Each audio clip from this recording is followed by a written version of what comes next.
Hello, and you are very welcome back to the Soccer Punter podcast. I am your host, John T8, and this is game week 6 of the English Premier League, where we have a full set of fixtures, evenly split, with 5 taking place on Saturday and 5 taking place on Sunday. First game comes from Selhurst Park as Crystal Palace host Fulham in a London derby.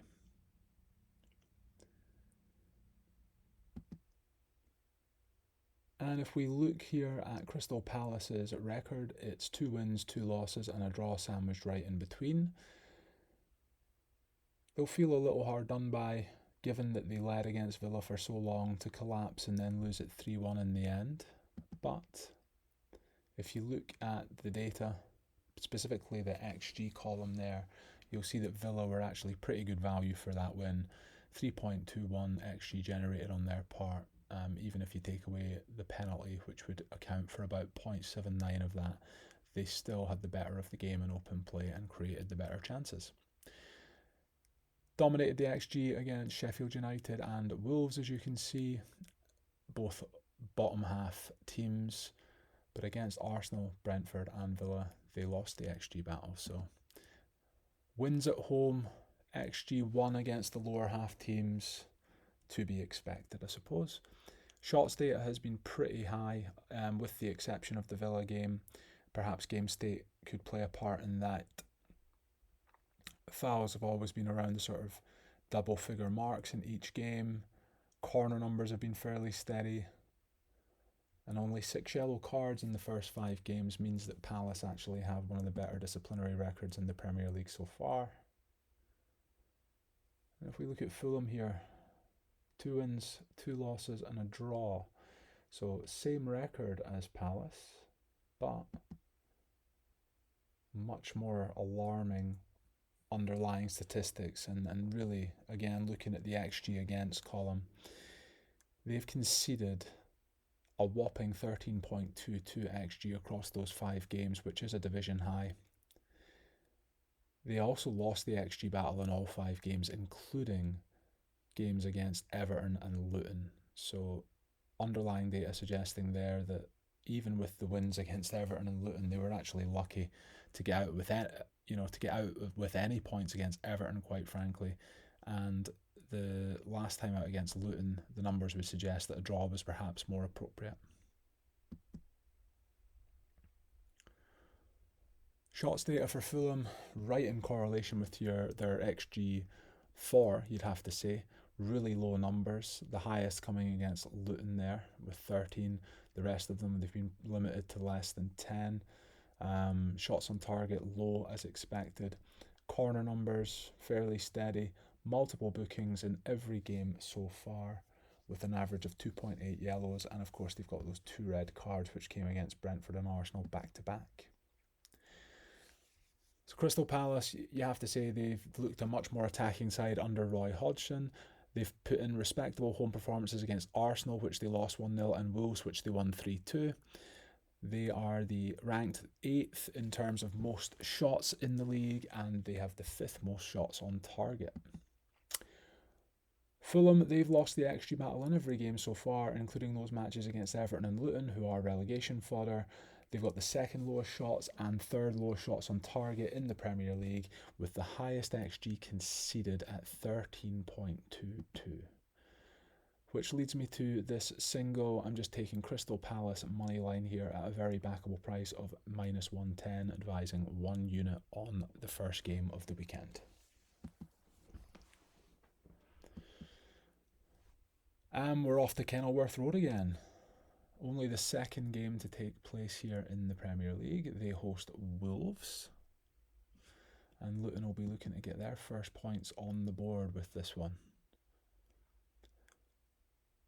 Right there, you've got Luton, 4 losses from 4, conceded in every game so far. Obviously, multiple goals in 3 out of the 4. You can see here, they've actually won the XG battle in their last 2 games against West Ham and Fulham, but failed to get any points out of them. Significantly lost the XG battles away to Brighton and Chelsea, but as I've said before, Luton Town are not going to be judged on away fixtures at the likes of Brighton and Chelsea. They are going to be judged on home games like the one at West Ham and like the one against Wolves this weekend. Shots data, fairly low other than that Chelsea game. Sorry, other than that West Ham game, should I say, apologies. Foul numbers have been pretty high across the board. Corner numbers have been high as well. That's something that's going to feed into the selection that I have. Yellow cards in every game so far. Multiple yellow cards in 3 out of their 4.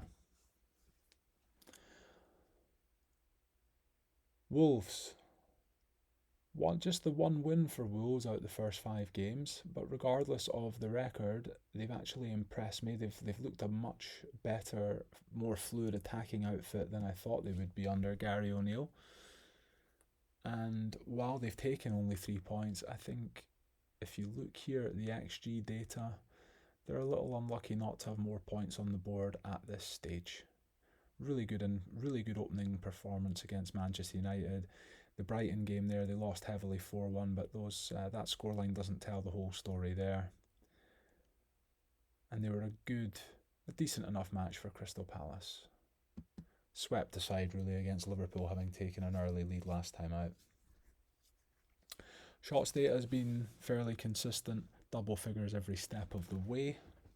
Foul numbers have been very consistent, double figures every step of the way.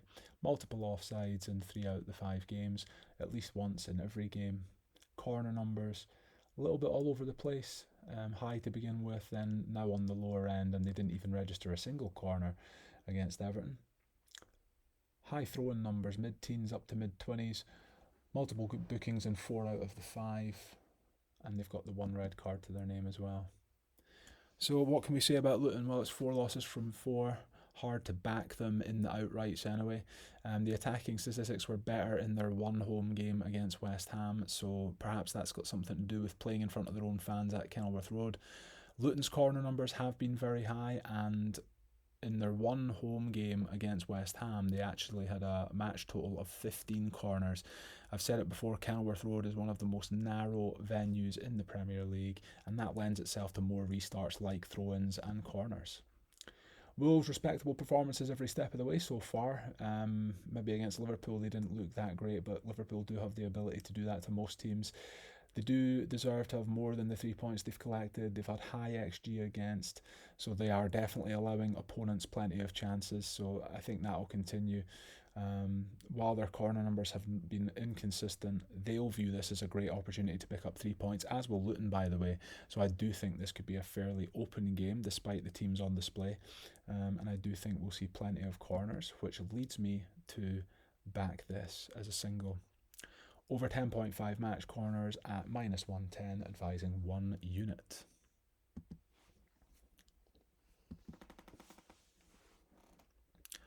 Champions Man City entertain Nottingham Forest at the Etihad next. Man City, of course, fresh off of a European win in midweek. 100% record to start the season from Man City, very much business as usual.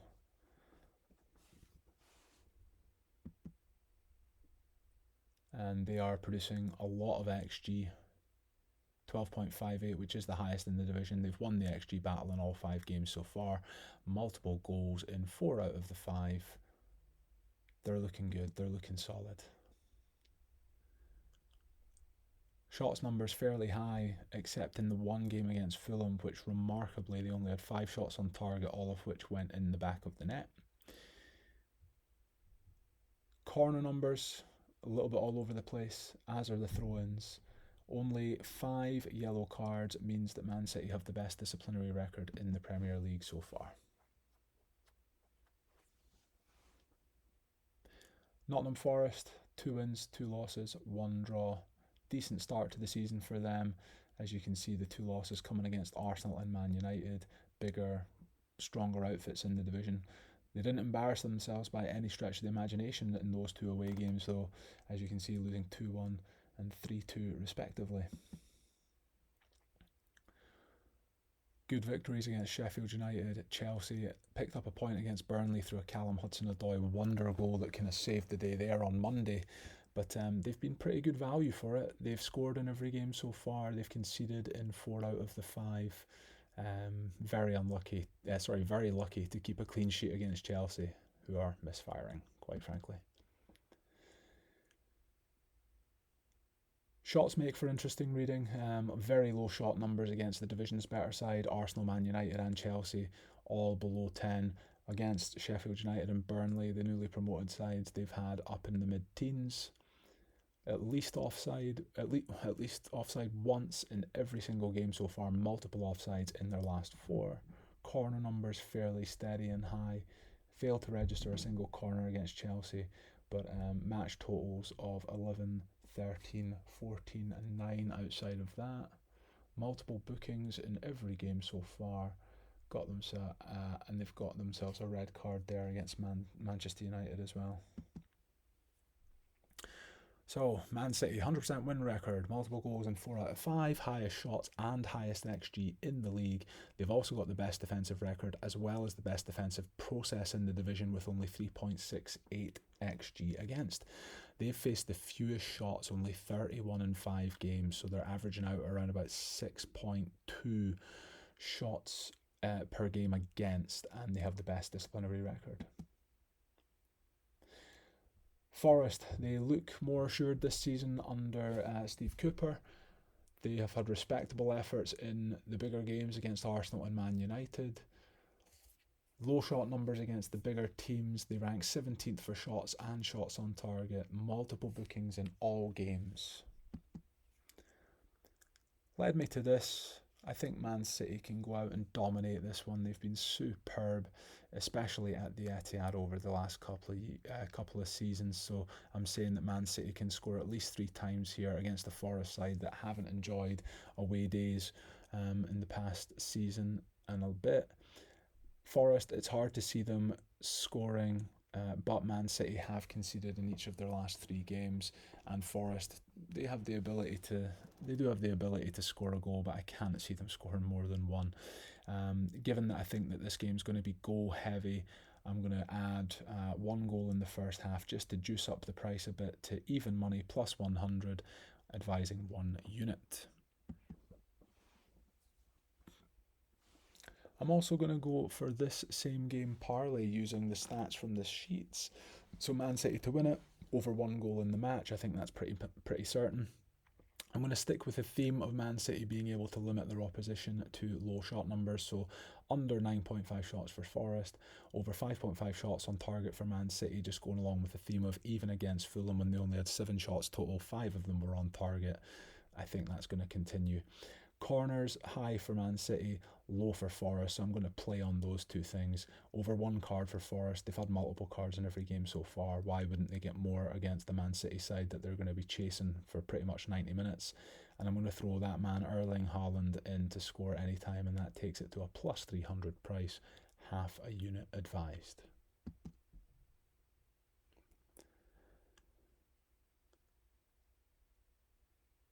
Struggling Everton travel to Brentford in the 12:30 game.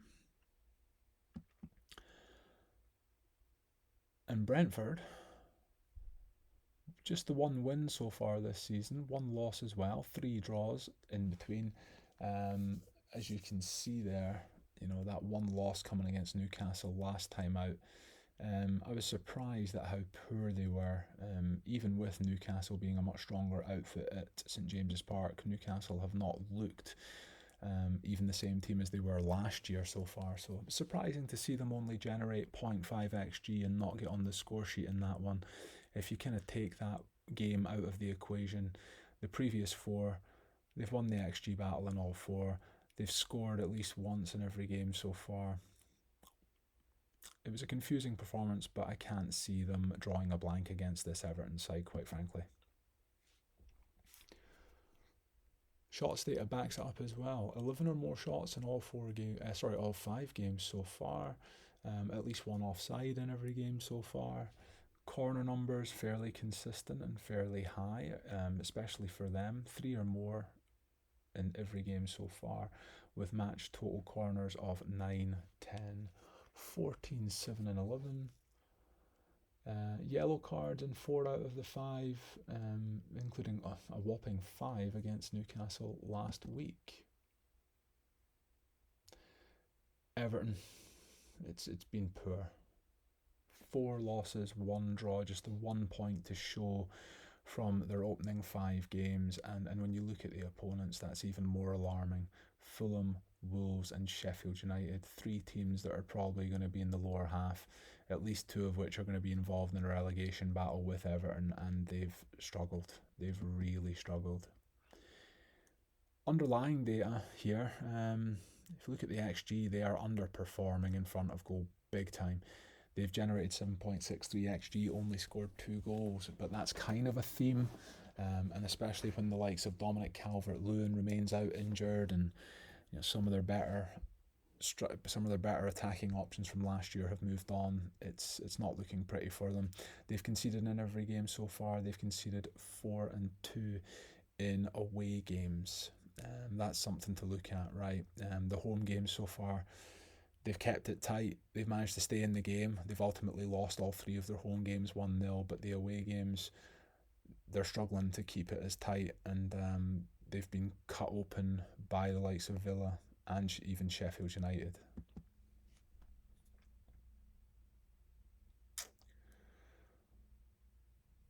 Straight away here, you can see against the better teams in the division, Villa and Arsenal, they've struggled to get even decent shot numbers away, so 9 or less, whereas up against fellow relegation candidates, shall we call them, they've been up in the mid to high teens, so hardly surprising there.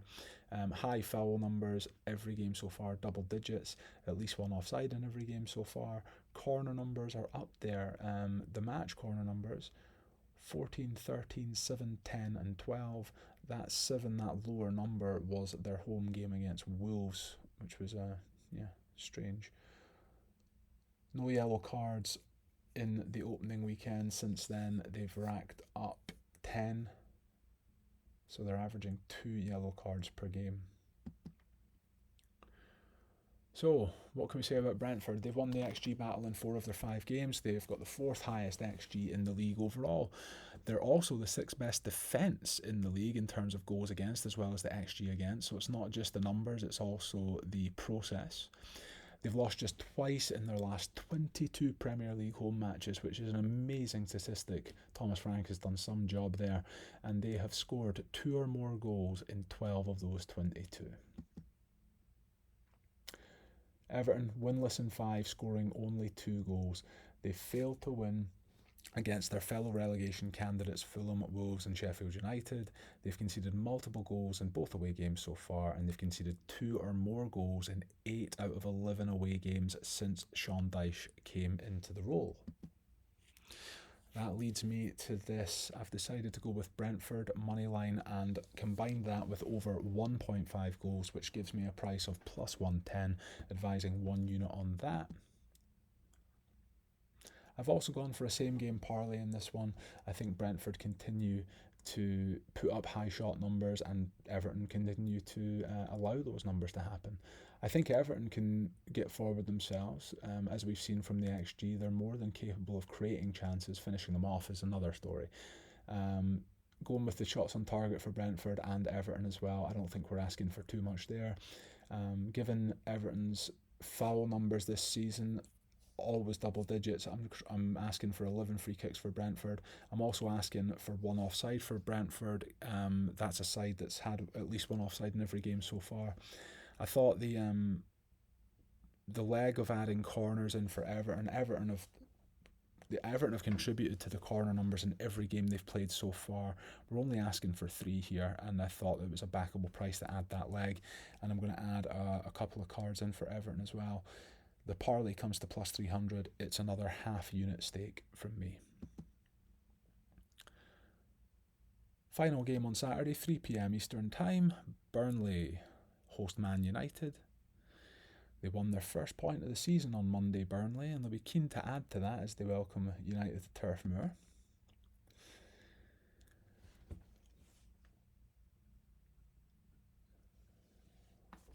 Three losses and the 1 draw for Burnley so far. Man City, Aston Villa, Spurs, a tough opening three opponents there. They come up against Forest, they get themselves a point on the road. Not bad from Vincent Kompany's men. They are having to adjust to new tactical approach given that they're now in the Premier League, and that kind of thing takes time.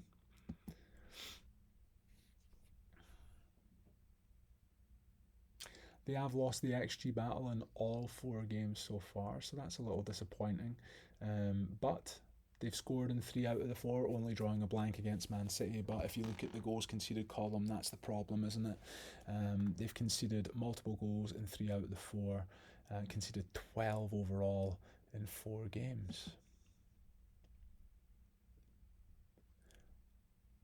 Shots numbers 10 or below, other than the Spurs match where they got 16 away, but Spurs are playing in a kind of way that does lend itself to that. Multiple offsides in their last 3 games there. Corner numbers pretty consistent, 11, 10, 11, 9. Throw-in numbers mid-teens to low 20s. Multiple bookings in their last 3 games, and they've had 2 red cards as well. Don't miss Lyle Foster for that one.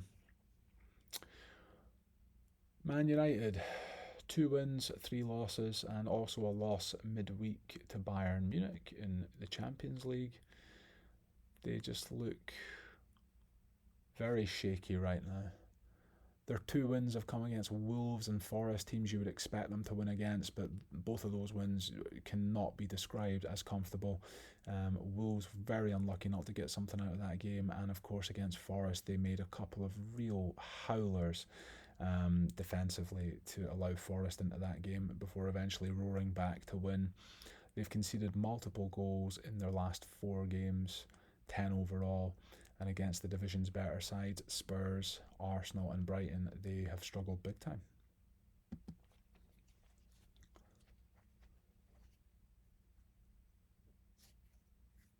Not a lot you can make from this. That the pure numbers aren't really showing us. I mean, Man United still getting up plenty of shots on target, etc.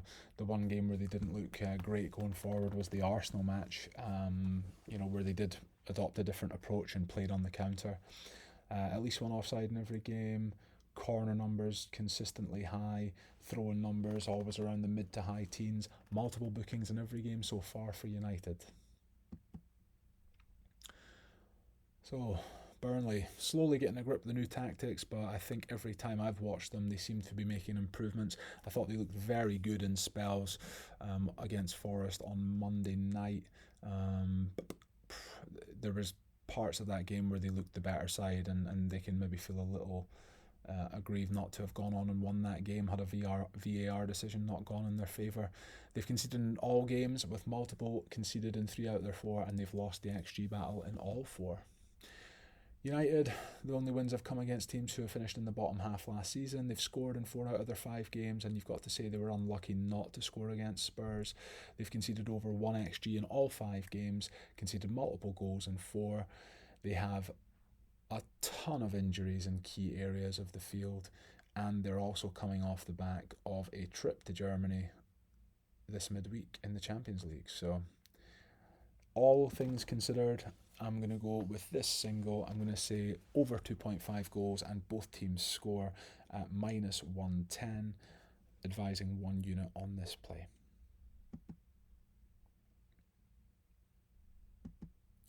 And that's all for this Saturday edition of the Soccer Punter podcast. Thank you for tuning in, and if you enjoyed this content, please hit like and subscribe to the channel.